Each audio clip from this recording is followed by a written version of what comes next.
नमस्कार प्यारे दोस्तों, कैसे हैं आप सब। आशा करता हूँ आप सब अच्छे होंगे। ठीक है, मैं भी अच्छा हूँ। प्यारे दोस्तों, आइए हम सब शुरू करते हैं अपने क्लासेस। प्यारे दोस्तों, मैं प्रांशु यादव आप सभी का अपने ऑनलाइन प्लेटफॉर्म आशीष पांडे ट्यूटोरियल पर स्वागत करता हूं। दोस्तों, हम सभी अप्लाइड मैथमेटिक्स सेकंड के सर्कल चैप्टर को पढ़ रहे थे, जिसमें हम लोगों ने 3 एपिसोड में चीज़ों को देख लिया है।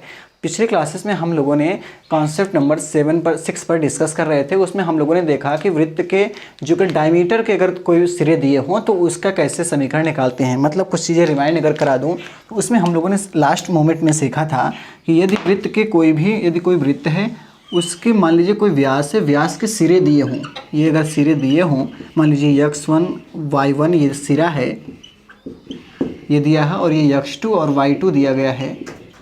तो ठीक इससे कैसे इक्वेशन बनाएंगे, तो हम लोगों ने सीखा था, इसका सिंपल सा फार्मूला फाइंड आउट किया था, x माइनस x1 और x minus x2 plus y minus y1 और फिर y minus y2 equal to 0। प्यारे दोस्तों, ये इक्वेशन हम लोगों ने प्रूफ करके के निकाला था। ये कैसे आया, ये कैसे निकला, ऐसे ही क्यों बना, ये चीज़ें आपको इसका आंसर हमारे पिछले वाले वीडियो में मिल जाएगा। यदि आप वो वीडियो नहीं देखे हैं तो प्लीज़ वहाँ पर जाकर इसको देख लेते हैं। ठीक है, आइए अब नए कॉन्सेप्ट की तरफ चलते हैं। कॉन्सेप्ट 7, इसमें हम लोगों ने देखेंगे जब कोई वृत्त अंतःखंड कर रहा है, अंतःखंड अक्षों पर अंतःखंड काट रहा है, तो उसके समीकरण को कैसे निकालेंगे। ठीक है, इक्वेशन इन इंटरसेप्ट फॉर्म, वृत्त का समीकरण अंतःखंड के रूप में। यदि हमारी आवाज़ें क्लियर नहीं आ रही हो तो कृपया आप लोग हेडफोन का यूज़ कर लें। ठीक है दोस्तों, आइए चलते हैं अपने कॉन्सेप्ट नंबर 7 की तरफ। ठीक, कॉन्सेप्ट 7 में हम सीखेंगे वे equation in intercept form, concept 7। ठीक है, कॉन्सेप्ट 7,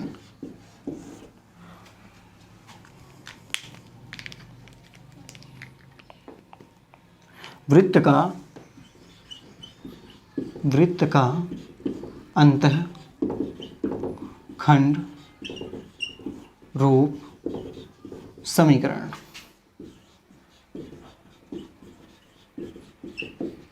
ठीक है, वृत्त का अंतःखंड रूप से इक्वेशन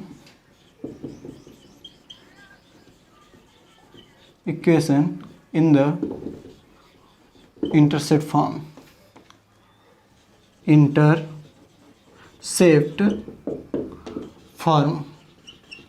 प्यारे दोस्तों, जब कोई वृत्त दोनों अक्षों का अंतःखंड कर रहा हो, दोनों अक्षों को किसी अंतःखंड पर काट रहा हो, तो उसका समीकरण कैसे बनाएंगे, आइए उसके बारे में थोड़ा सा डिस्कस कर लिया जाए। प्यारे दोस्तों, मान लीजिए कि ये कोई क्या है, एक्सिस है। ये मान लीजिए कोई एक्सिस है। ठीक, x और y, कोई वृत्त गया, मान लीजिए वो वृत्त मूल बिंदु से जा रहा है। अभी हम एक केस ले रहे हैं जिसमें मूल बिंदु से जा रहा है कोई वृत्त। मान लीजिए कोई वृत्त गया, इस प्रकार से गया। ठीक है, ये x एक्सिस है, ये हमारा x एक्सिस है और ये y एक्सिस है। तो इस पे जो अंतःखंड काटा, मान लिया मैंने अंतःखंड क्या है, a है। क्या है, a अंतःखंड काटा इस पर, a डिस्टेंस पर। तो ये जो हमारा a पॉइंट है, इसका कोऑर्डिनेट हो जाएगा, x का कोऑर्डिनेट तो हो जाएगा a, x का कोऑर्डिनेट a और y का कोऑर्डिनेट क्या हो जाएगा, 0। और यही चीज़ जो ऊपर y एक्सिस पर जो डिस्टेंस है वो मान लेते हैं हमारा क्या है, b है। ठीक है दोस्तों, ये मान लीजिए कोई b पॉइंट है, इस पे जो काटा x का कोऑर्डिनेट 0, y एक्सिस पर जो x का कोऑर्डिनेट होता है वो 0 होता है, बचपन से ही हम लोग पढ़ते चले आ रहे हैं। फिर y पर होता है 0, y पे x का कोऑर्डिनेट 0 और y कोऑर्डिनेट b, ये बीच डिस्टेंस पे, तो b ने मान लिया ये b है। फिर दोस्तों, ये है इसका मान लीजिए सेंटर। ठीक है ना, अब देखें इसको, यहाँ से यहाँ तक का जो डिस्टेंस है, ये a है तो ये हो जाएगा a/2। ठीक है, ये पूरा डिस्टेंस b है तो इसका हाफ क्या हो जाएगा, b/2। ये डिस्टेंस इसके इक्वल हो जाएगा और ये वाला डिस्टेंस इसके वाले इक्वल के। ठीक है, इतनी बातें तो क्लियर होगी। फिर देखें अगर हम, तो जो इसका केंद्र होगा, सेंटर, ये हो जाएगा a/2 और b/2। ठीक है प्यारे दोस्तों, इसकी रेडियस की बात करें, ये रेडियस, तो रेडियस कितना आ जाएगा, ये समकोण त्रिभुज बन गया हमारा। तो समकोण त्रिभुज के रेडियस का फार्मूला क्या होता है, हाइपोटेनस इज इक्वल टू, यहाँ अगर लिखें तो कर्ण स्क्वायर इक्वल टू लंब स्क्वायर प्लस आधार स्क्वायर। ठीक है, हाइपोटेनस का square equal to perpendicular square plus base square. Hypotenuse की बात करें तो ये हमारा रेडियस है ए, रेडियस को हम क्या मान के चलते हैं ए, ठीक है। रेडियस हम ए माने, ए इक्वल टू क्या आया परपेंडिकुलर, परपेंडिकुलर इसमें क्या है b/2, ये लाइन इस पर परपेंडिकुलर हो रहा है तो इसको हम कहेंगे b/2, ठीक है। तो v/2 का whole square a square upon b/2 का होल स्क्वायर प्लस बेस को यहाँ पर हम देखें तो ये है a/2, यहाँ से यहाँ तक का डिस्टेंस कितना है a/2, ठीक है। a/2 का होल स्क्वायर। प्यारे दोस्तों a की वैल्यू अगर निकालें हम तो अंडर रूट b/2 का होल स्क्वायर प्लस a/2 का होल स्क्वायर। मतलब कि हमको इस क्वेश्चन में हमको रेडियस भी मिल गया, रेडियस कितना मिला रूट में b/2 का होल स्क्वायर प्लस a/2 का होल स्क्वायर। प्यारे दोस्तों सेंटर भी हमको मिल गया है, सेंटर क्या है a/2 कामा b/2। बस यदि हमको सेंटर रेडियस मिल जाए तो हमारा पुराना वाला फार्मूला है ना क्या, स्टैंडर्ड इक्वेशन। स्टैंडर्ड इक्वेशन हम लोगों ने क्या सीख रखा है, x माइनस एच का whole square plus y minus k का whole square equal to a square. Standard equation में ये वैल्यू को पुट करेंगे हम, क्या है हमारा x माइनस एच का whole square plus y minus k का होल स्क्वायर, ठीक है। तो हमको हमारा रिक्वायर्ड या डिजायर्ड इक्वेशन मिल जाएगा। अगर इसमें इस वैल्यू को पुट किया जाए तो x माइनस एच है तो एच की जगह क्या रखें, ये वैल्यू, ये है एच की वैल्यू और ये है के की वैल्यू, ठीक। तो एच की वैल्यू क्या है a/2 का whole square plus y minus k जगह हम क्या रखेंगे b/2, ठीक है। तो b/2 का whole square equal to a square. प्यार दोस्तों इसको ओपन कर दें तो हमारा आंसर आ जाएगा। ओपन करिए, x का स्क्वायर करेंगे तो x स्क्वायर प्लस a/2 है तो a/4, ए स्क्वायर बाई 4 हो जाएगा ये चीज़ें। और उसके बाद 2ab करेंगे तो 2 कैंसिल हो जाएगा, ax आ जाएगा। माइनस का फॉर्मूला है तो माइनस 2ax/2 करेंगे, जो a/2 यहाँ था ये 2 से कैंसिल करेगा तो क्या आएगा, सिर्फ ax बचेगा, ठीक है। तो माइनस ax, ऐसे ही इसमें करेंगे तो y स्क्वायर, ठीक, y square plus b square by 4 और इसमें आ जाएगा minus bx equal to a square, ठीक है। प्यारे दोस्तों इतनी चीज़ें समझ में आई ना। अब इसी को ट्रांसपोज कर देंगे, हमारा क्या आ जाएगा, आंसर आ जाएगा, ठीक। आइए प्यारे दोस्तों एक बात देखें तो जो ये रेडियस है ये इस ए वाली वैल्यू को नहीं, इसको हम मान लेते हैं आर ही है, क्योंकि ये अभी कॉमन हो जाएगा। जो हम इस इक्वेशन में सीख रखे थे स्टैंडर्ड इक्वेशन में, ये ए दूसरा है और जो इसमें ए दिया है ये दूसरा है, ठीक है। हम मान लेते हैं, चलो इसको यहाँ आर मान लेते हैं कुछ देर के लिए। आर है, ये भी आर है और ये भी क्या है, आर है। और यहाँ आर की वैल्यू हम लोगों ने क्या लिखा रखा है, ये। यदि आर स्क्वायर करते तो ये रूट हट जाता, ठीक। तो हम लोग यहाँ आर स्क्वायर की वैल्यू क्या रखेंगे, ये पुट करेंगे, ठीक है। इसको मैं इधर लिखता हूँ इक्वेशन को। तो हम लोगों ने पाया x square plus a square by 4 minus ax और plus y square plus b square by 4 minus bx equal to r square की जगह हम ये वैल्यू रखते हैं बी स्क्वायर बाई 2 का स्क्वायर करेंगे तो 4 प्लस ए स्क्वायर बाई 4, ठीक है। ए स्क्वायर बाई 4 यहाँ है, ए स्क्वायर बाई 4 यहाँ है, कैंसिल हो गया। बी स्क्वायर बाई 4 यहाँ है, बी स्क्वायर बाई 4 यहाँ है, कैंसिल हो गया। बचा क्या चीज़ है हमारे पास, तो बचा x square minus plus y square, एक साथ कर लिए इन दोनों को, ठीक। बचा माइनस ax और माइनस bx, इन दोनों को एक साथ कर लें, बस सारी चीज़ें खत्म हो गई, इक्वल टू 0। तो ये रहा हमारा आंसर, ठीक। सिंपल सा है यहाँ ax माइनस bx। जैसे अगर इस क्वेश्चन में ऐसा दे कि उस वृत्त का समीकरण बताइए जो x अक्ष पर 6 अंतःखंड और y अक्ष पर 4 अंतःखंड करती है, तो यहाँ पर a/2 मतलब 6 का आधा कर लेंगे 3 आ जाएगा, 4 का आधा कर लेंगे 2, तो a की जगह 3 रख देंगे, b की जगह 2 रख देंगे, फटाक से आंसर आ जाएगा। या उसी को इस तरीके से कर करके तब आंसर निकालें तो भी आंसर आ सकता है, ठीक है।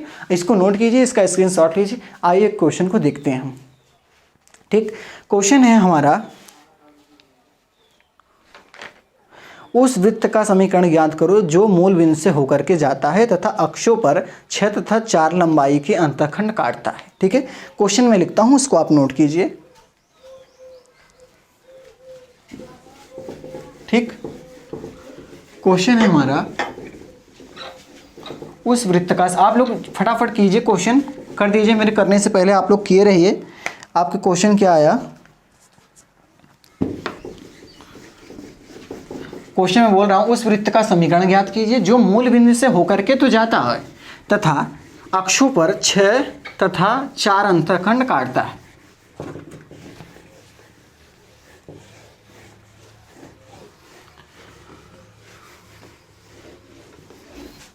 ठीक है, उस वृत्त का समीकरण ज्ञात कीजिए। क्वेश्चन में लिखता हूं, उस वृत्त का समीकरण ज्ञात कीजिए। मैं क्वेश्चन को लिख देता हूं, ठीक है। क्वेश्चन हम लोगों ने लिख लिया है। क्वेश्चन क्या है, उस वृत्त का समीकरण ज्ञात कीजिए जो मूल बिंदु से होकर के तो जाता है वृत्त तथा अक्षों पर 6 तथा 4 लंबाई का अंतःखंड काटता है। ठीक है, मैं फिगर बना देता हूं। जैसे ये मान लीजिए एक्सिस है, वृत्त कर रहा है, मूल बिंदु से होकर के जाता हो। ठीक है, मैं मूल बिंदु से ले जा रहा हूं और अक्षों पर 6 तथा 4 लंबाई का अंतःखंड काटता है। अक्षों पर 6 तथा 4 लंबाई का अंतःखंड काटता हो। ठीक है, मान लीजिए एक्स एक्सिस पर कितने लंबाई का अंतःखंड काटा, 6। ठीक, इस पर है 6 और इस पर है 4। प्यारे दोस्तों, ये मान लीजिए कोई पॉइंट है हमारा ए और ये है क्या, बी। इसका जो कोऑर्डिनेट आएगा वो हो जाएगा 6,0, क्योंकि पहले x लिखा जाता है और x एक्सिस पर y की वैल्यू 0 होगी। इस पर y एक्सिस पर x की वैल्यू 0 और y की वैल्यू क्या हो जाएगी, 4 हो जाएगी। ठीक है, तो 6,0, 0,4 ये आ गया। ठीक है दोस्तों, अगर इसके सेंटर की बात करें, ठीक है, सेंटर, तो सेंटर से देखें हम तो इस पर परपेंडिकुलर आएगा तो ये इसको बाइसेक्ट करेगा। तो ये 6 था तो ये कितना हो जाएगा, 3।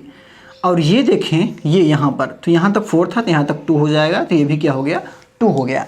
तो x की वैल्यू कितनी आई, 3। यहाँ से यहाँ तक की वैल्यू कितनी है, 3, तो कोऑर्डिनेट हो गया 3। ऊपर कितना है y की वैल्यू, तो 2, तो इसका सेंटर का जो कोऑर्डिनेट हो गया 3,2 हो गया। ठीक है दोस्तों, इसकी रेडियस की बात करें, रेडियस, ठीक है, तो रेडियस बात करें, ये देखिए एक राइट एंगल ट्रायंगल है तो इसकी रेडियस क्या आ जाएगी, मतलब कि ये C है, अगर इसको O मान लें, इसको M मान लें, इसको N मान लें, तो OC की वैल्यू कितनी आ जाएगी, तो OC का हम OC का स्क्वायर करें इक्वल टू CM का स्क्वायर प्लस MO का स्क्वायर।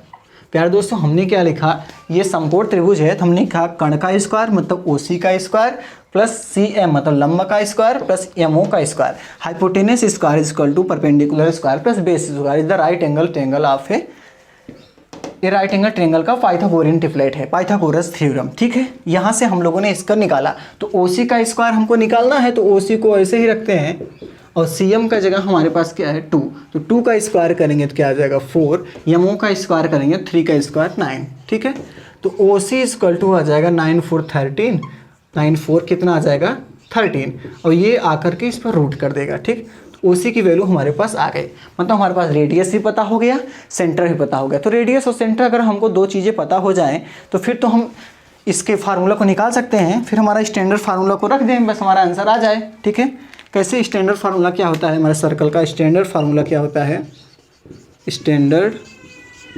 फार्मूला क्या होता है, x माइनस एच का whole square plus y minus k का whole square equal to r square या ए स्क्वायर का। ये ए दूसरा है प्यारे दोस्तों, ये ए जो है ये ए वाला ए नहीं है जो इसमें दिया है, रेडियस, ये रेडियस है। ठीक है, तो x माइनस एच करें तो x माइनस एच की जगह क्या है हमारे पास 3। ये देखें ये h है और ये क्या है k, तो h की वैल्यू 3 और k की वैल्यू 2।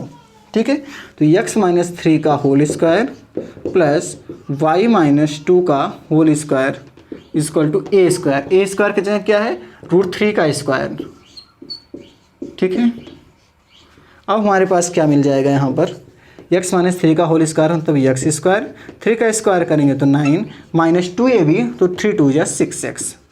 ऐसे यहाँ पे भी करेंगे दोस्तों, y स्क्वायर बहुत ही सिंपल है, फिर 2 का स्क्वायर करेंगे 4 माइनस 2ab करेंगे तो माइनस 2 2 जा 4y। इक्वल टू यहाँ पर क्या आ जाएगा, √3 का स्क्वायर करेंगे तो 13 केवल आ जाएगा। अब इसको एक साथ कर लें, मतलब एक्स स्क्वायर और वाई स्क्वायर को एक साथ करेंगे तो क्या आ जाएगा, x square plus y square, फिर -6x और -4y को एक साथ कर लें। ठीक, 9 और 4 13 है, ये 13 कैंसिल हो जाएगा, इक्वल टू क्या आ गया, 0 आ गया हमारा। ठीक, जो हम लोगों ने इसके पहले क्वेश्चन को सीखा था, अभी हम लोग प्रॉपर्टी सीखा, उसके प्रॉपर्टी के लास्ट में हमारा आंसर आया था ये x square plus y square minus ax minus 2ax आया था, -2ax माइनस 2ay, ठीक है, -2ax माइनस 2by आया था और इक्वल टू 0 आया था। अगर इसमें भी वैल्यू रखें तब भी कोई आ सकता है, कोई प्रॉब्लम नहीं है। ठीक है, अभी जो हम लोगों ने थ्योरम सीखा था उसमें क्या सीखा था, ये तो फार्मूला सीखा था, यहाँ पर 2ax नहीं ax सीखा था हम लोगों ने, ax और 2by। ठीक है, तो देखें अगर यहाँ पर इसमें डायरेक्ट रख दें तब भी वैल्यू आ जाए। जैसे अंतःखंड a पर कितना अंतःखंड कर रहा था 6 और b पर 4, तो यहीं पर रख दीजिए x square plus y square minus, अब एक जगह 6 तो 6x माइनस b की जगह 4 था तो 4y इक्वल टू 0। देखिए एक लाइन में ये आ गया, यही चीज़ ये भी है, दोनों इक्वेशन सेम है। इसको हमने स्टैंडर्ड फॉर्म से सॉल्व किया, इसको हम लोगों ने प्रॉपर्टी से सॉल्व कर दिया तो छोटे में ही हो गया। ठीक है, इस क्वेश्चन को नोट कीजिए। आइए देखते हैं नेक्स्ट क्वेश्चन। ठीक, अभी तक तो हम लोगों ने कॉन्सेप्ट 7 तक डिस्कस कर लिया है, इसको नोट हो गया है। आइए देखिए क्वेश्चन नंबर कॉन्सेप्ट 8 की तरफ चलते हैं हम लोग। ठीक है, कॉन्सेप्ट 8, कॉन्सेप्ट 8 में दोस्तों हम लोग सीखेंगे, ये इसके निर्देशांक मान लीजिए दिए रहें, इसके कोऑर्डिनेट के निर्देशांक दिए रहें, ये कहीं पर भी टच कर सकता है। जैसे ये एक्स एक्सिस पर किस किस बिंदु पर कट कर रहा है और वाई एक्सिस पर किस किस बिंदु पर कट कर रहा है, और उसके बीच का जो डिस्टेंस पूछे, अंतःखंड की लंबाई ज्ञात करने के लिए पूछे, तो कैसे सॉल्व करेंगे, इस टाइप का क्वेश्चन को हम देख लेते हैं। ठीक है, अंतःखंड की लंबाई ज्ञात करना, कॉन्सेप्ट 8 आप लोग हेडिंग कर लीजिए, नोट्स को बिल्कुल बनाते रहिएगा, कोई भी क्वेश्चन नहीं होगा। इसके बाद एक कॉन्सेप्ट और हम देखेंगे, फिर चाहे वो कोई भी किताब हो, भारत भारती पब्लिकेशन हो, सार्थक हो, एशियन हो, कोई भी पब्लिकेशन हो, कोई ऐसा क्वेश्चन नहीं रहेगा जो नहीं आएगा। इसके बाद वाली जो वीडियो में हम लोग आएंगे तो एग्जाम के क्वेश्चन को सॉल्व करेंगे जो वो हमारे एग्जाम में आते हैं। ठीक है, तो टोटल क्वेश्चन को हम सॉल्व कर लेंगे, फिर आगे चलेंगे हम लोग नेक्स्ट चैप्टर की तरफ। ठीक है, कॉन्सेप्ट 8,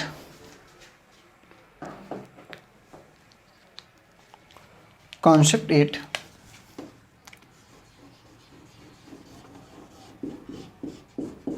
ठीक है, कॉन्सेप्ट 8, वृत्त, एक्स स्क्वायर यहाँ से लिखते हैं, वृत्त x square plus y square plus 2gx plus 2fy plus c equal to 0 द्वारा कटे अंतःखंड की लंबाई ज्ञात करना, लंबाई ज्ञात करना। ठीक है दोस्तों, इसको आप लोग चलिए अब इसको देखा जाए।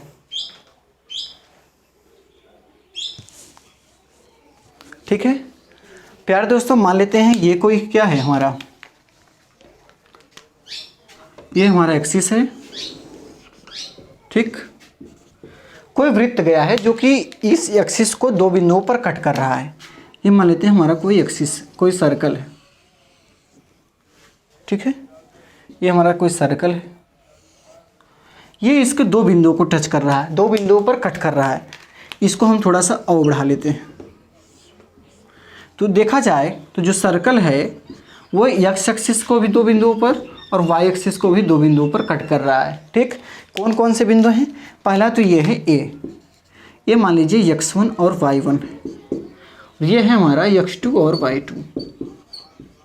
इसको हमने निगलेक्ट कर दिया, मैंने नहीं मान रहा कि ये मूल बिंदु है। ठीक है, x2 और y2, इतनी बात क्लियर है क्या। यहाँ पर एक बात यहाँ पर थोड़ा सा प्रॉब्लम हो गई, ये x एक्सिस पर है तो y की वैल्यू 0, x1 0 और ये x2 0।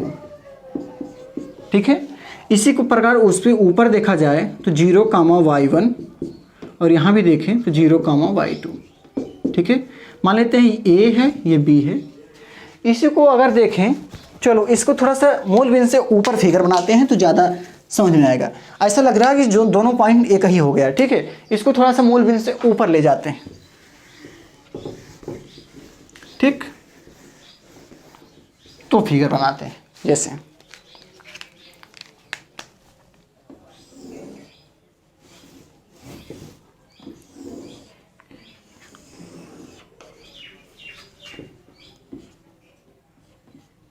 यह है वाई एक्सिस, यह है एक्स एक्सिस, ठीक। अब हम एक वृत्त खींचते हैं। मान लीजिए कोई ये वृत्त गया है,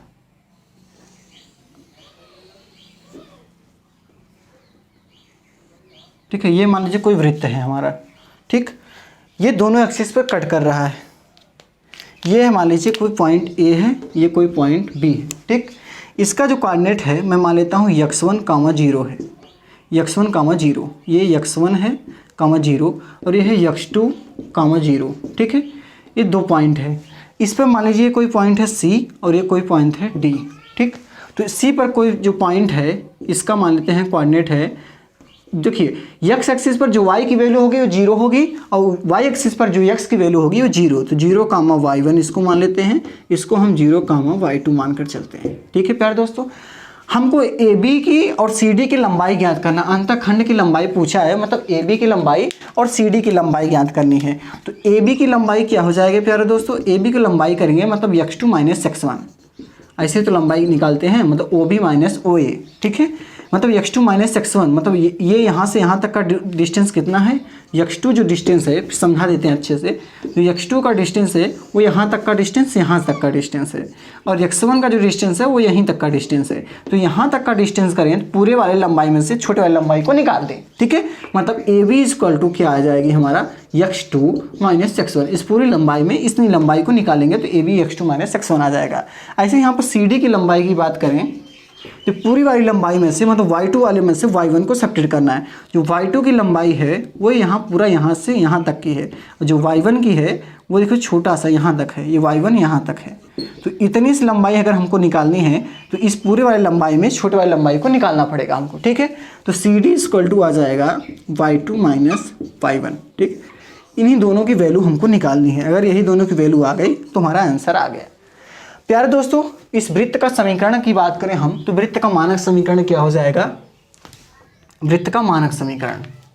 तो वृत्त के मानक समीकरण को हम देखें, वृत्त का मानक समीकरण, ठीक है।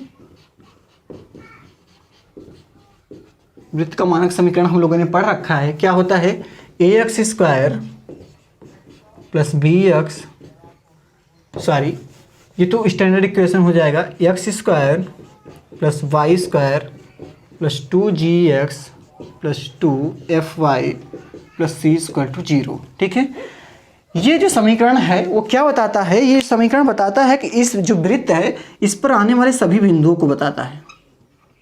इस पर जितने बिंदु आएंगे सभी बिंदुओं को बताता है यह समीकरण कि कितने बिंदु इस पर आ सकते हैं। सब बिंदुओं में एक रिलेशन संबंध बताता है ये जो समीकरण, मानक समीकरण हमने लिख रखा है वो।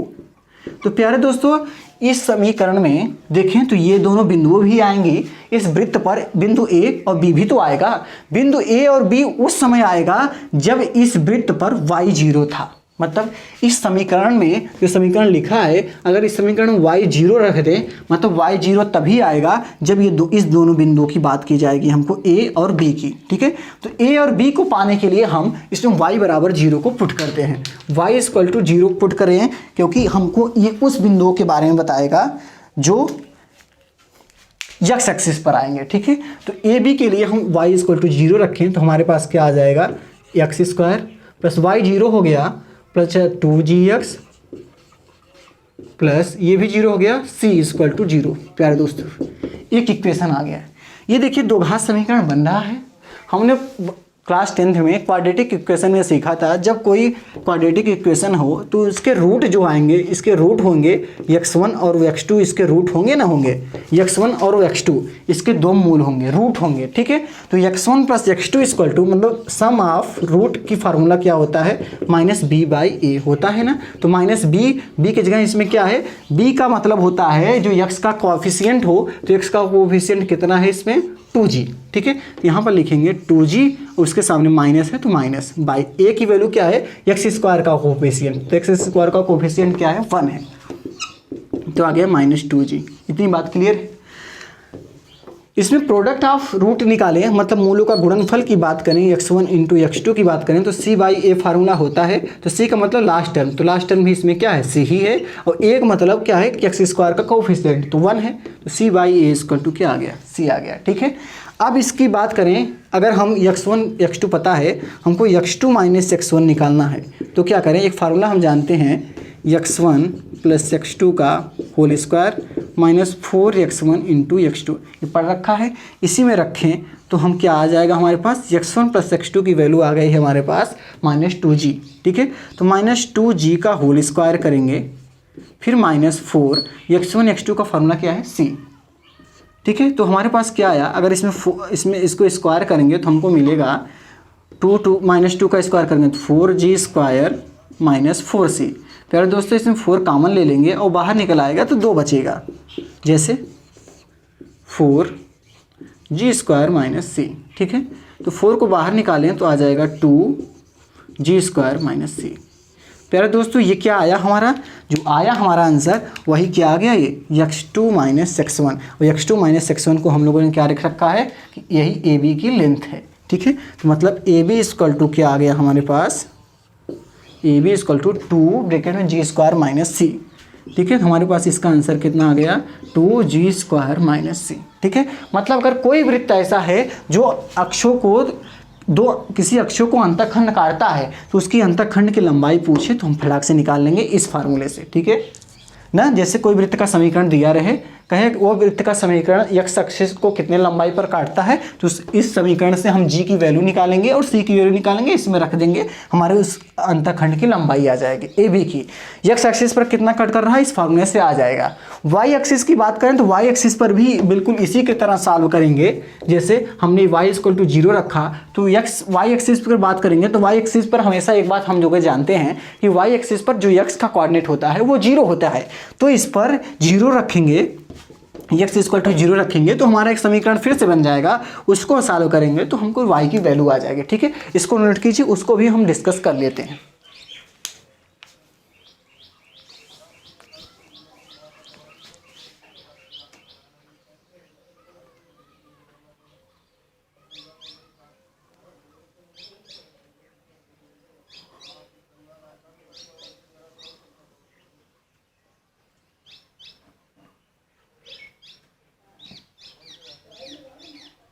ठीक है, आइए अब देखते हैं दूसरा, इसका सेकंड पार्ट, ठीक है। जब हमको y की वैल्यू निकालनी है तो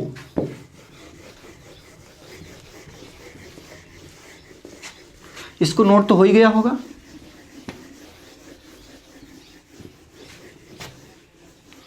ठीक है। आइए देखते हैं, जब हम इसमें x इक्वल टू 0 रखेंगे तो y की वैल्यू आ जाएगी हमारे पास, ठीक है।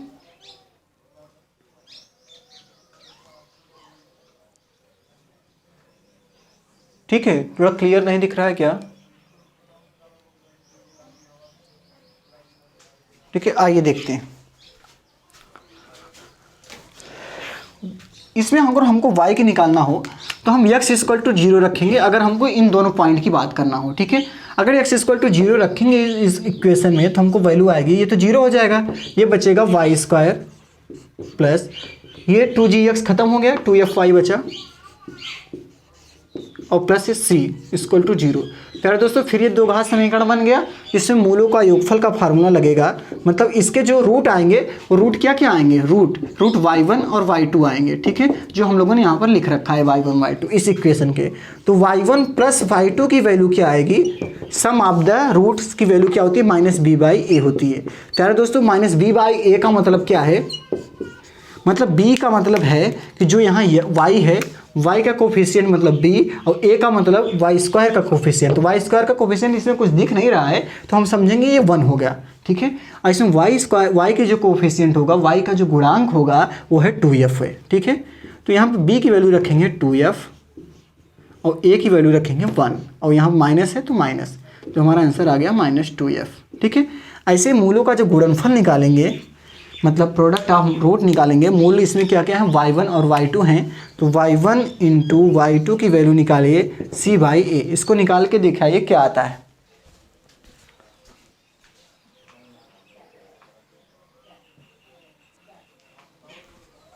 ठीक है, तो c/a आ जाएगा। तो c/a की वैल्यू क्या है, मतलब लास्ट टर्म इसमें कितना दिया है, लास्ट टर्म, तो लास्ट टर्म है इसमें हमारा c है, और a की वैल्यू क्या है 1, ठीक है, तो आ गया c।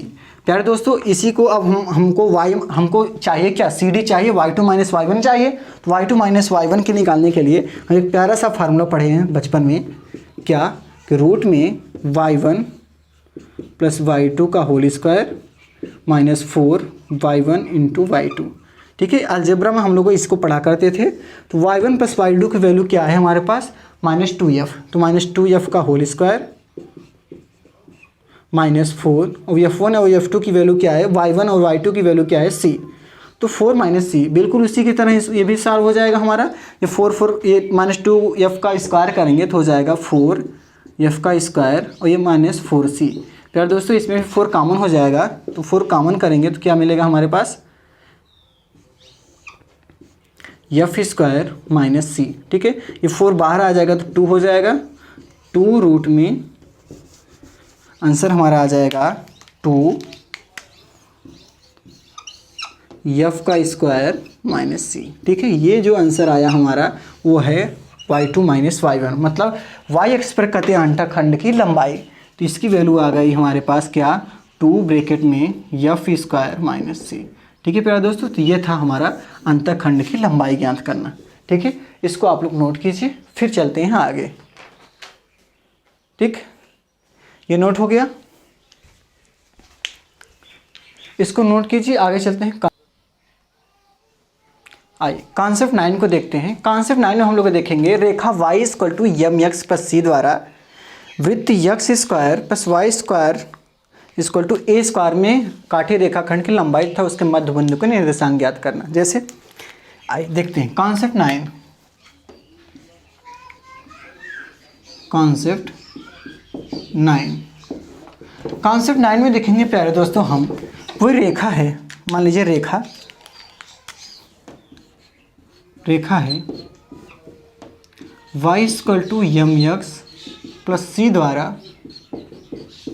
द्वारा एक वृत्त है, द्वारा वृत्त x square plus y square equal to a square में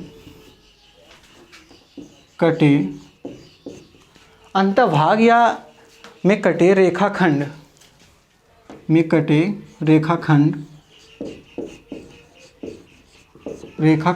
की लंबाई तथा उसका मध्यबिंदु ज्ञात करना। लंबाई तथा उसका मध्य बिंदु ज्ञात करना, ठीक है प्यारे दोस्तों। मेरे कहने का मतलब ये है, मान लीजिए कि कोई एक वृत्त है, ठीक है, ये एक वृत्त है,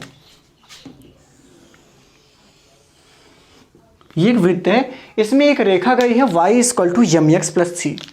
ये मान लीजिए कोई रेखा गई, इसको कट कर दिया, ठीक है। ये कोई रेखा कट के इसका इक्वेशन है y equal to mx plus c. प्यारे दोस्तों इसका इक्वेशन जो दिया है वो x square plus y square equal to a square दिया है। इस इक्वेशन तब आता है जब इसका केंद्र क्या हो, मूल बिंदु हो, मतलब इसका जो केंद्र है वृत्त का वो क्या है, मूल बिंदु हो, 0 0, तभी ये आता है। मतलब ये आया कैसे, x जब इसके standard equation x minus h का whole square plus y minus k whole square equal to a square में h इक्वल टू 0 और k इक्वल टू 0 जब पुट करेंगे यही वाली चीज़, तो हमको मिल जाएगा x square plus y square equal to a square मिलेगा। मतलब जब ये कोई वृत्त का केंद्र मूल बिंदु हो तो इसका समीकरण ये होता है। ये तो हम लोगों ने पढ़ रखा है, सामान्य सी बातें हैं, ठीक है, थोड़ा सा ऐसे ही बता दिया। अब आइए इसमें देखें तो मान लीजिए इसकी लंबाई पूछा है, उसकी वो लंबाई बताइए जो इसके अंदर कटी गई है, ये वाली लंबाई पूछ रहा है, मतलब इसके अंदर की लंबाई, ठीक है। तो प्यारे दोस्तों एक बात पूछें हम, ये इसकी रेडियस हो जाएगी, ठीक है, ये इसकी रेडियस होगी, ये इसका परपेंडिकुलर हो गया। मान लीजिए ये कोई सेंटर है, ये सी एम हो जाएगा, ठीक, यम है, ओके। ये इसका रेडियस मैं मान लेता हूँ, ये रेडियस कोई इसका है ए, ठीक। सीएम की बात करें हम, ठीक है, सीएम, तो एक बात करें, किसी बिंदु से किसी ये जो सेंटर है इस रेखा पर परपेंडिकुलर होगा, क्योंकि कोई वृत्त का केंद्र उसकी जीवा को समविभाजित करता है और उस पर लंब होता है। ये ऐसा थ्योरम हम लोगों ने पढ़ रखा है क्लास 10th में, ठीक है। तो जो इसमें हमको मिला कि ये इस पर 90 डिग्री बनाएगा, तो किसी बिंदु से किसी रेखा पर जो लंब आती है उस लंब की लंबाई ये पी, इसका हम लोगों ने फार्मूला पढ़ रखा है, क्लास 10th में भी था, 11 था। इसका फार्मूला था ax1 प्लस by1 प्लस सी अपॉन अंडर रूट ए स्क्वायर प्लस बी स्क्वायर। प्यारे दोस्तों ये ए दूसरा है और इसमें जो ए है ये दूसरा है, ठीक है, ये रेडियस है और ये मतलब कि इस इक्वेशन का यक्स का कोफिशिएंट है, ठीक है। इसको हम इक्वेशन बदलें तो इसको ऐसा लिख सकते हैं, m x minus y plus c equal to 0। मतलब ये लाइनियर इक्वेशन है, इसको a x plus b y plus c से तुलना करेंगे तो हमको मिलेगा ए की जगह यम आएगा, ठीक है, ए की जगह यम, और ये जो पी है इसका मतलब हम सी एम समझेंगे। तो सी एम इक्वल टू क्या मिलेगा हमको, ए मतलब एक्स का कोफिशिएंट, एक्स का गुणांक, एक्स का गुणांक क्या है, ए है, इसमें एक्स का गुणांक क्या है, ए, मतलब ए की जगह क्या है इसमें यम, तो हम समझेंगे यम इंटू जो x1 y1 है, ये जिस बिंदु से दूरी ले रहे हैं, तो जिस बिंदु से दूरी ले रहे हैं उसको x1 y1 कहेंगे, और यहाँ x1 y1 की जगह क्या है 0,0 है, मतलब x1 की वैल्यू क्या है 0 प्लस b की जगह क्या है -1, y का गुणांक क्या है -1, तो -1 गुणे y1 की वैल्यू क्या है, तो y1 की वैल्यू क्या है 0, ये भी 0 है, प्लस c की जगह इसमें क्या है, c की जगह c ही है, c अपॉन फिर अंडर रूट ए स्क्वायर का जगह मतलब यम का स्क्वायर और प्लस बी का स्क्वायर करेंगे तो बी मतलब y का गुणांक क्या है -1, तो -1 का स्क्वायर, ठीक है। जब इसको सॉल्व करेंगे तो हमारे पास सी एम की वैल्यू क्या आ जाएगी, यहाँ ऊपर लिखते हैं, तो सी एम इक्वल टू आएगी ऊपर, तो ये भी 0 हो गया, ऊपर ये चीज़ भी 0 हो गया, ये भी 0 हो गया, सी बचा सिर्फ, तो सी अपॉन अंडर रूट ए स्क्वायर प्लस बी स्क्वायर, तो यम स्क्वायर प्लस ये -1 का स्क्वायर करेंगे तब भी एक ही आएगा, तो सी एम आ गया। हमको ये लेंथ निकालना है, ये मान लीजिए कोई पॉइंट ए है, ए से लेकर के यम तक का डिस्टेंस चाहिए, तो ये देखिए समकोण त्रिभुज है, तो आधार इक्वल टू क्या होगा, कर्ण का स्क्वायर माइनस लंब का स्क्वायर, ठीक है। तो a m square equal to हो जाएगा a c square minus c m का स्क्वायर, और ये हो जाएगा परपेंडिकुलर, ये रूट हो जाएगा इसका, ठीक है। तो ए सी की जगह क्या है हमारे पास, ए सी ये रेडियस ही है, ए है, ए का स्क्वायर माइनस सी एम की जगह रखें तो सी एम का स्क्वायर करेंगे तो सी स्क्वायर, और ये नीचे स्क्वायर करेंगे तो रूट आ जाएगा, तो यम स्क्वायर प्लस 1, ठीक है। तुम्हारा आंसर क्या आ गया, a m equal to a square minus c square upon m square plus 1। ये तो इसकी आधी दूरी थी ना, पूरी दूरी की बात करें तो इसी में गुणा हो जाएगा, मतलब ए बी का जो डिस्टेंस आएगा वो कितना आएगा, ए बी इक्वल टू हमारी वैल्यू क्या आई, ए बी इक्वल टू आई 2 इंटू ए से लेकर के यम का तक का डिस्टेंस, मतलब ए एम जितना है उसी का 2 गुना कर दें तो ये पूरी दूरी आ जाएगी। तो A C A B equal to 2 into A M, तो 2 इंटू ए एम का डिस्टेंस कितना है ये, तो a square minus c square बटे यम स्क्वायर प्लस 1, या इसी को ए 1 प्लस यम स्क्वायर भी कर सकते हैं, ठीक है। तो ये जो डिस्टेंस आया हमारा ए बी इक्वल टू, यही है इस रेखा द्वारा कटे अंतःखंड की क्या लंबाई, यही है हमारा अंतःखंड की लंबाई। मतलब कोई क्वेश्चन पूछे अगर उसका त्रिज्या पता रहे, ये है रेडियस, और ये सी मतलब क्या है, जो समीकरण दिया रहेगा उसका सी वाली वैल्यू क्या है वो यहाँ पर रखेंगे, यम क्या है उसका यक्स का गुणांक है, अगर इतनी चीज़ें पता होगी तो हमको इसके अंतःखंड की लंबाई क्या हो जाएगी, ज्ञात हो जाएगी। ठीक है, अब बात करते हैं इसके मध्यबिंदु का निर्देशांक क्या हो जाएगा। देखिए अगर इसके कोऑर्डिनेट की बात करें, मतलब इसके x, y की वैल्यू ज्ञात करें, तो प्यारे दोस्तों इसको देखें, ये लंब है इस पर, तो इसके लंब का इक्वेशन अगर निकालना चाहें तो निकाल सकते हैं। कैसे, इसकी प्रवणता हमको पता है, तो इसका -1/m कर देंगे तो इसकी प्रवणता हो जाएगी, इसकी बिंदु, तो इसका समीकरण आ जाएगा। जब इसका समीकरण हमको मिल जाएगा तो इसके समीकरण और इसके समीकरण को दोनों को हल कर देंगे तो ये बिंदु आ जाएगी हमको। तो ये बिंदु क्या आएगी, मध्य बिंदु का निर्देशांक क्या आ जाएगा, लिख देता हूँ मैं, मध्य बिंदु का निर्देशांक आ जाएगा -mc/√1 और इसका c वाला y का निर्देशांक आ जाएगा c/√m+c²। ठीक है, यही आता है। तो ये था इसके मध्यबिंदु का निर्देशांक। जब ये पूछे, लंबाई पूछेगी तो ये वाला फार्मूला लगाएंगे, और मध्यबिंदु जब पूछेगा तो ये वाला फार्मूला लगाएंगे। ठीक है, ये ठीक, ये था हमारा कॉन्सेप्ट 9। इस सर्कल में वाले चैप्टर में हमारे कॉन्सेप्ट 9 ही तक थे, इतना हम लोगों ने पढ़ लिया। ठीक है, अब जो हम अगले वाले वीडियो में पढ़ेंगे तो इस जितने कॉन्सेप्ट हैं इससे रिलेटेड जो एग्जाम में पूछे गए क्वेश्चन है उसको हम लोग सॉल्व करेंगे। ठीक है, तो पेन पेपर लेकर के रेडी रहिएगा। तो अगले क्लास में मिलते हैं, तब तक के लिए धन्यवाद, थैंक यू।